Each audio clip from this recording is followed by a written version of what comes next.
Hello students, आप लोग को जो त्रिकोणमिति में हाइट एंड डिस्टेंस पढ़ाया जा रहा था उसी टॉपिक्स को आगे बढ़ाते हुए हम एक्सरसाइज 9.1 का सवाल नंबर 11 लगाएंगे। तो चलते हैं अपने टॉपिक्स पर।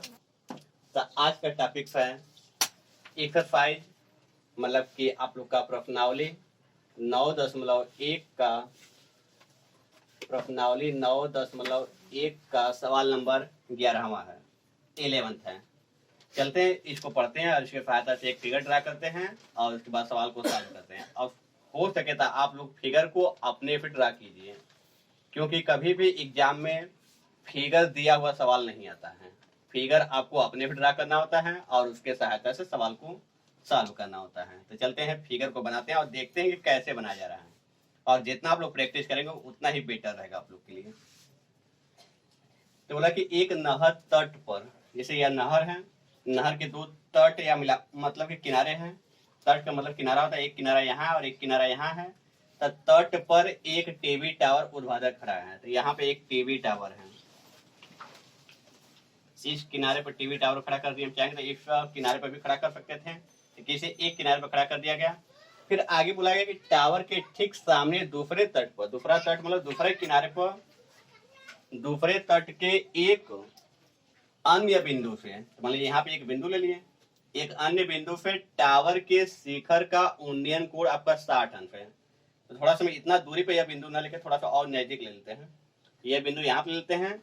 तो यहाँ जब देखा गया तो उन्नयन कोण आपका बना है 60 अंश।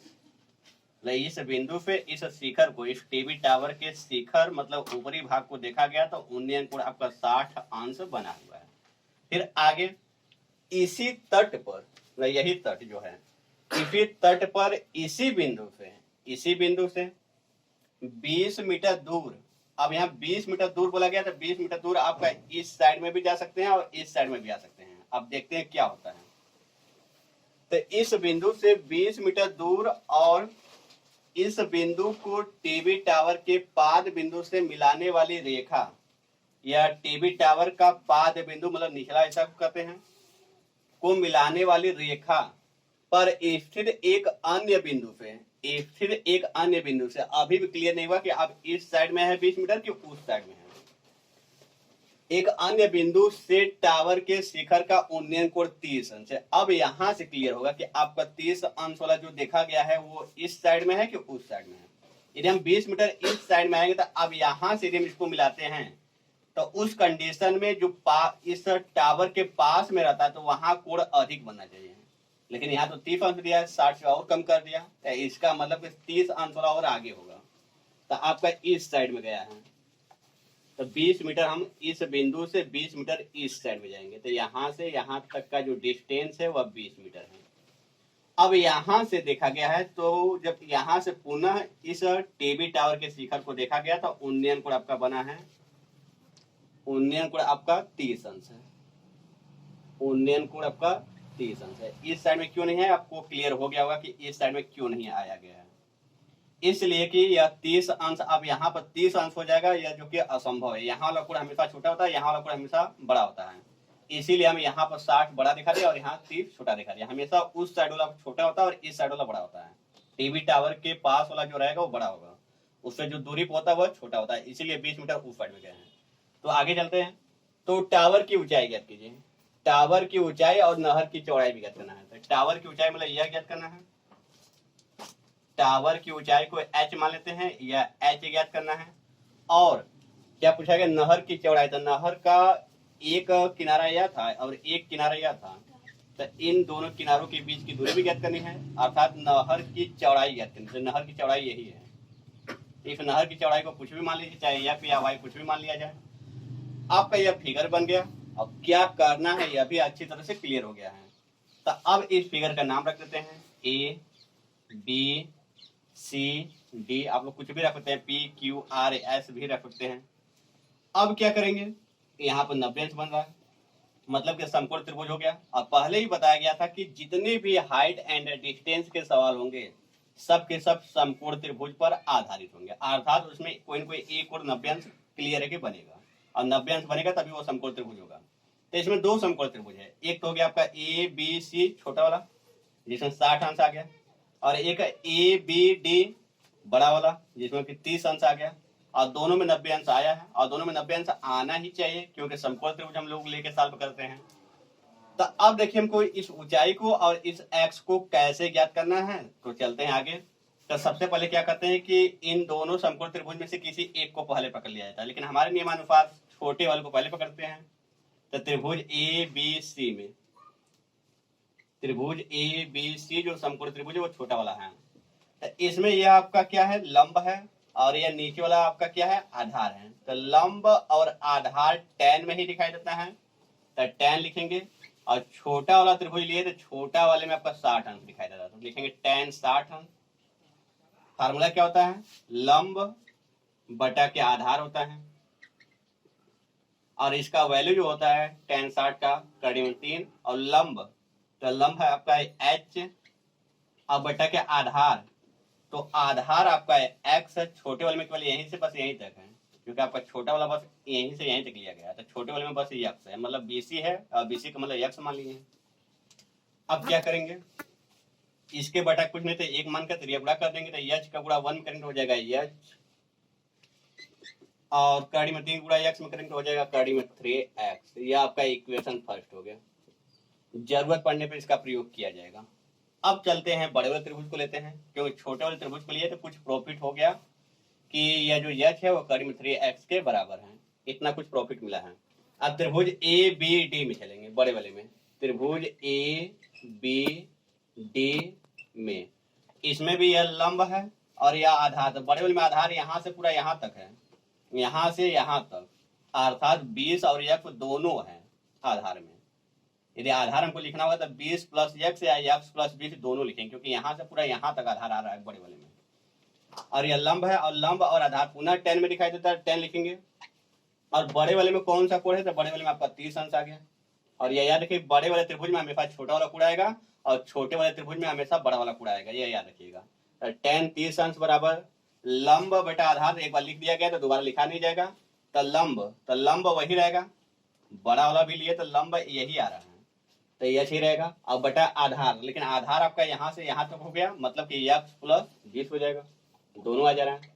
और इसका जो वैल्यू होता है आपको याद रखना होगा, हमेशा लिखवाया गया है और समझाया भी गया अच्छी तरह से। तो tan 30 का मान 1 बटा कड़ी में 3 होता है, h बटा के, और h का मान देखिए यहाँ से समीकरण 1 से रख देंगे हम लोग। h का मान यहाँ पर आ गया कड़ी में 3x, तो h के जब क्या लिख देंगे, कड़ी में 3x, और बटा के x है तो बटा के x और प्लस 20। और ऐसा क्यों किए हैं, क्योंकि किसी भी इक्वेशन में या किसी भी समीकरण में केवल एक चर राशि दिखाई देता है तो उसका मान निकालना आसान हो जाता है। अब यदि h और f दोनों दिखाई देता है तो किसका मान निकाल पाते हैं, दोनों का मान नहीं निकाल पाते, असंभव हो जाता। इसलिए h का वैल्यू हम यहाँ पे कड़ी में 3x रख दिए। अब क्या करेंगे, त्रिया गुणा करेंगे तो x प्लस 20 का गुणा 1 में होगा, या पहले इसी गुणा कर लीजिए। जब इसका गुणा इसमें करेंगे तो कड़ी हट जाएगा, 3x आ जाएगा, और फिर इसका गुणा इसमें करेंगे तो वही आएगा आपका x प्लस 20, और यह x आपका प्लस में है तो इधर आगे तो माइनस में हो जाएगा। तो 3x माइनस x बराबर 20, और 3x में से 1x घटेगा, 2x बराबर 20, 2 से काटेंगे आपका 10 हो जाएगा। तो x का मान आ गया आपका 10, और सवाल में मीटर लगा हुआ है तो इसलिए मीटर लगा देंगे। यह जो x है वो क्या है, तो यह नहर की चौड़ाई है, इसका मतलब नहर की चौड़ाई आ गई कि 10 मीटर है। लेकिन हमको नहर की चौड़ाई के साथ साथ इफ टीवी टावर की ऊंचाई भी ज्ञात करनी थी, अर्थात h का मान भी तो ज्ञात करना है। तो आप समीकरण 1 का प्रयोग करेंगे, तो समीकरण 1 से अब कहेंगे इसका प्रयोग क्यों करेंगे, क्योंकि समीकरण 1 में ही h दिखाई दे रहा है। तो h बराबर हो जाएगा कड़ी में 3x, और h बराबर कड़ी में 3 इंटू x का वैल्यू हम लोग निकाल चुके हैं, तो x का मान आया 10, तो हो जाएगा h बराबर हो जाएगा 10 कड़ी में 3 मीटर। अब इसको हिंदी में लिख देंगे, h क्या है, टावर की ऊंचाई, यहाँ लिखेंगे अतः टावर की ऊंचाई बराबर कितना आ गया, 10 कड़ी में 3 मीटर। और जो x आया था वो x क्या था, नहर की चौड़ाई था, तो लिखेंगे तथा नहर की चौड़ाई बराबर कितना आया था x का मान, तो 10 मीटर। तो नहर की चौड़ाई 10 मीटर है और टावर की ऊंचाई 10 कड़ी में 3 मीटर है। और यदि हो सकता है कि आपका यह वैल्यू न दिखाई दे तो क्या करेंगे, कड़ी में 3 का मान रख के इसका गुणा कर देंगे तो आपका 17.321 मीटर आ जाएगा। तो उम्मीद है कि आपका यह सवाल नंबर 11 अच्छी तरह से समझ में आया होगा। तो चलते हैं, देखिएगा। तो इससे पहले वाला सवाल 11वां नंबर का सवाल आप लोग लगा लिए थे। तो चलते हैं सवाल नंबर 12 पर। तो देखिए सवाल नंबर 12 में क्या बोला गया है, 7 मीटर ऊंचे भवन के शिखर से, एक भवन है, कोई कमरा है जो कि 7 मीटर ऊंचा है। तो मान लेते कि यही बना लेते हैं, यह 7 मीटर ऊंचा एक भवन है, मतलब कोई एक रूम है या कोई एक कमरा है, 7 मीटर है। ऊंचे भवन के शिखर से, इसके शिखर से मतलब ऊपर से, इसके शिखर मतलब ऊपर से एक केबल टावर, और टावर जब भी होता है तो किसी भी भवन से ऊंचा ही होता है, यह याद रखिए। तो यह एक टावर है, यहाँ पर जो है यह भवन है, यहाँ पर लिखने की जरूरत नहीं है, यह भवन है, समझ लीजिएगा। और यहाँ एक केबल टावर है। तो बोला गया है कि भवन के शिखर से, तो यह भवन का शिखर हो गया, इस शिखर से क्या करने के लिए बोल रहा है, तो देखते हैं आगे। केबल टावर के शिखर का उन्नयन कोण 60 अंश है। इसका मतलब यहाँ से इस टावर के शिखर को देखा गया, इस टावर के शिखर को देखा जा रहा है, तो कितना अंश का कोण बन रहा है आपका, 60 अंश का। इस टावर के शिखर को देखा गया तो 60 अंश का कोण बना। तो 60 अंश का कोण यहाँ जब बनेगा तो यहाँ एक क्षैतिज रेखा होना चाहिए। कभी भी कोण बनता है तो हमेशा क्षैतिज रेखा वाला ही लिया जाता है। तो यहाँ एक क्षैतिज रेखा खींचना होगा। तो यहाँ पर कितना अंश का कोण बना है, 60 अंश। यह उन्नयन कोण हो गया। क्यों उन्नयन कोण है, क्योंकि नीचे से ऊपर की ओर देखा जा रहा है, और कभी भी नीचे से ऊपर की ओर देखा जाता है तो हमेशा उन्नयन कोण ही बनता है। फिर आगे, और जब भी और बोले तो जो बिंदु लिया गया था उसी बिंदु के बारे में जिक्र किया जा रहा है। तो इसी बिंदु को लिया गया था शुरुआत में, और इसके बाद का, किसके पाद का, इसी टावर के, इसी केबल टावर के पाद मतलब उसके निचले बिंदु को, इसके पाद का अवनमन कोण बोला गया है 45 अंश है। तो अवनमन कोण हमेशा ऊपर बनता है। तो बताइए कि अब यहां से नीचे की ओर देख रहा है तो अवनमन कोण बोला गया है। तो अवनमन कोण जो 45 अंश होगा वो यहाँ न होकर यहाँ होगा, क्योंकि देखिए इसके तुलना में यह ऊपर ही है, इस बिंदु के तुलना में यह क्या है, ऊपर है। और यह दृष्टि रेखा है क्योंकि यहीं से नेत्र पे देखा जा रहा है, और यह क्षैतिज रेखा है। तो क्षैतिज रेखा और दृष्टि रेखा के बीच में ही उन्नयन कोण या अवनमन कोण बनता है। तो यहाँ पर 45 अंश क्या इंडिकेट करेगा, अवनमन कोण को। उम्मीद है कि यह आपको फिगर अच्छी तरह समझ में आ रहा होगा। इसके पाद का बोला गया था, पाद यहाँ पर है टावर का, पाद का अवनमन कोण मतलब यहाँ पे देखा गया। तो कभी भी ऊपर से नीचे की ओर देखते हैं तो क्या बनता है, अवनमन कोण बनता है। तो इसका मतलब यहाँ क्या बना है, अवनमन कोण है, या 45 अंश दिया गया था। अब फिगर ऐसे तो रहेगा नहीं, इसको कंप्लीट करने के लिए हमको इसको इससे मिलाना होगा। ये आपका फिगर कंप्लीट हो गया। अब क्या पूछा गया है, तो टावर की ऊंचाई पूछी गई है। टावर की ऊंचाई, टावर की ऊंचाई में यहाँ से पूरा यहाँ तक होगा। तो सोचिए टावर की ऊंचाई यहाँ से पूरा टोटल हमको यह मान चाहिए पूरा। तो मान लेते कि यह पूरा मान आपका एच है, या ऐसा करते हैं कि हमको यह ऊंचाई पूरा चाहिए। तो यहाँ पर भवन की ऊंचाई 7 मीटर है, तो यहाँ से यह वाली ऊंचाई भी 7 मीटर होगा, क्योंकि आयत में आमने सामने की भुजा बराबर होती है। तो यह 7 है तो यह भी 7 होगा। तो यहाँ 7 मीटर लिख दिए, 7 मीटर आपका यहाँ से यहाँ तक होगा। और ऊपर वाले को कुछ मान लेते हैं, तो यहाँ वाले को मान लेते हैं एच। और हमसे पूछा गया है इफ टावर की ऊंचाई, तो टावर की ऊंचाई में एच भी है और 7 भी है। यदि एच का मान किसी तरह पता चल जाता तो उस एच में 7 को जोड़ देते तो टावर की ऊंचाई आ जाती। तो अब टावर की ऊंचाई ज्ञात करना है हमको। अब कैसे ज्ञात करेंगे, तो नाम पुटअप करते हैं, ए, इस पॉइंट को बी, सी, डी, ई, और कोई पॉइंट है नहीं इसमें। अब यहाँ 45 अंश दिखाई दे रहा है, तो यहाँ इसके जरिए यहाँ भी तो 45 अंश हो जाएगा, क्योंकि यह रेखा और यह रेखा समांतर है और दोनों को यह एक तिर्यक रेखा मिला रही है। तो एक उस साइड में और एक इस साइड में, तो अंतः एकांतर कोण पे दोनों बराबर हो जाएंगे। तो यहाँ 45 है तो यहाँ भी 45 हो जाएगा। अब इसमें भी दो समकोण त्रिभुज है, बस पहचानना है कि वो दोनों समकोण त्रिभुज कहाँ कहाँ है। तो एक तो यहाँ है ADC वाला, इसमें 90 अंश आ गया और एक कोण 45 अंश आ गया। 90 अंश भी आना चाहिए और एक ही जो कोण दिखाई दे रहा है वो भी आना चाहिए। अब दोफरका जब लेंगे तो उसमें 60 अंश वाला आना चाहिए, तो 60 अंश वाला इसमें है ABE वाले में। तो एक समकोण त्रिभुज यहाँ है और एक समकोण त्रिभुज यहाँ, मतलब एक यहाँ है और एक यहाँ है। तो इन दोनों का प्रयोग किया जाएगा। तो पहले किसी का प्रयोग कर लीजिए। अब इसमें कौन बड़ा है कौन छोटा है मालूम नहीं हो रहा है, तो किसी एक को पहले पकड़ लीजिए। हम त्रिभुज ADC ले लेते हैं। त्रिभुज और इस वाले दूरी को कुछ न कुछ मान लीजिए, इसको भी x मान लीजिए। ADC में, त्रिभुज ADC में यह लंब है और यह आधार है, और लंब और आधार केवल tan में ही दिखाई देता है।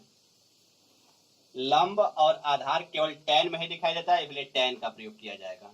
तो tan और कोण कौन सा है 45 अंश, क्योंकि हम ADC लिए तो इसमें 45 अंश दिखाई दे रहा है। और कभी भी 90 अंश नहीं रखा जाता है।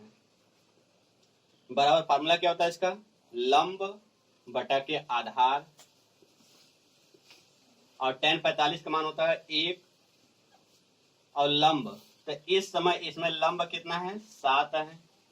अब बटा के आधार, तो आधार क्या माने हैं x माने हैं। अब इसके बटा कुछ भी नहीं, तो इसके बटा भी 1 मान लेंगे। अब त्रिया गुणा कर देंगे, तो x का गुणा 1 करेंगे तो x आएगा, और 7 का गुणा 1 में करेंगे तो हो जाएगा 7, और सवाल में मीटर लगा हुआ तो मीटर लग जाएगा। इसका मतलब ये जो नीचे और DC का मान है, तो DC का मान 7 आ गया। और जब यह 7 आया है तो कंफर्म कि EB भी आपका क्या आएगा 7 ही आएगा, क्योंकि इसके ठीक सामने है। तो आपका यह वाला डिस्टेंस जो E से B तक है वो भी 7 ही होगा। क्यों 7 है, क्योंकि DC के ठीक सामने आया और DC का मान 7 है, तो यह भी 7 होगा। जरूरत पड़ने पर EB का मान भी हम लोग 7 रखेंगे। तब आगे चलते हैं। अब समकोण त्रिभुज ABE ले लेंगे। त्रिभुज ABE में अब इसमें दिखाई दे, इसमें लंब यह है और आधार आपका यह BE है, जो कि इसके बराबर होने की वजह से इसका मान भी BE का मान 7 है। तो लंब यह है, आधार यह है, तो लंब और आधार tan में ही दिखाई देता है, tan लिख दिए। और इस वर्ग में कौन सा कोण है, तो 60 अंश है। फार्मूला यहाँ पर लिखा गया है लंब बटा आधार, तो दोबारा लिखा नहीं जाएगा। तो लंब, तो इस समय लंब क्या है H है, और आधार, तो आधार आपका यह B से E तक है, मतलब BE है, या BE या EB भी लिख सकते हैं। और tan पार्ट का मान होता है आपका कड़ी में 3, आप लोग को याद होगा, और H उसी तरह रहेगा। अब BE, तो BE का मान इफ DC के बराबर होगा, DC का मान आपका आया है 7, तो यहाँ 7 लिख देंगे। अब इसके बटा कुछ नहीं तो 1 मान लेंगे, और H का गुणा 1 करेंगे तो हो जाएगा H, और इसका गुणा इसमें करेंगे तो हो जाएगा आपका 7 कड़ी में 3 मीटर। सवाल में मीटर लगा हुआ है इसलिए यह मीटर में हो जाएगा। अब उसके बाद यह H क्या आया है, तो टावर की ऊंचाई है। टावर की ऊंचाई नहीं, टावर के कुछ भाग की ऊंचाई है। टावर की ऊंचाई हमको चाहिए, टावर की ऊंचाई में यहाँ से पूरा यहाँ तक चाहिए, और यह जो H आया केवल यहीं तक आया था। H का मान 7 कड़ी में 3 मीटर जो आया है वह बस यहाँ तक आया है, और यह जो 7 है यह, और यह जो 7 कड़ी में 3 आया है यह, दोनों मान जोड़ देंगे तो टावर की कुल ऊंचाई आ जाएगी। तो लिखेंगे अतः टावर की कुल ऊंचाई, या टावर की ऊंचाई।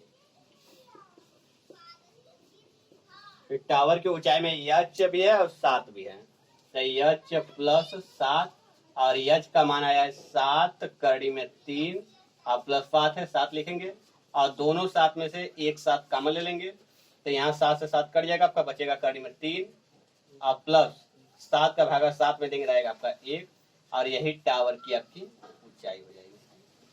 यहाँ से यहाँ तक जो टावर आपका है केबल टावर, इसकी ऊंचाई कितना है 7 ब्रैकेट में कड़ी में 3 प्लस 1।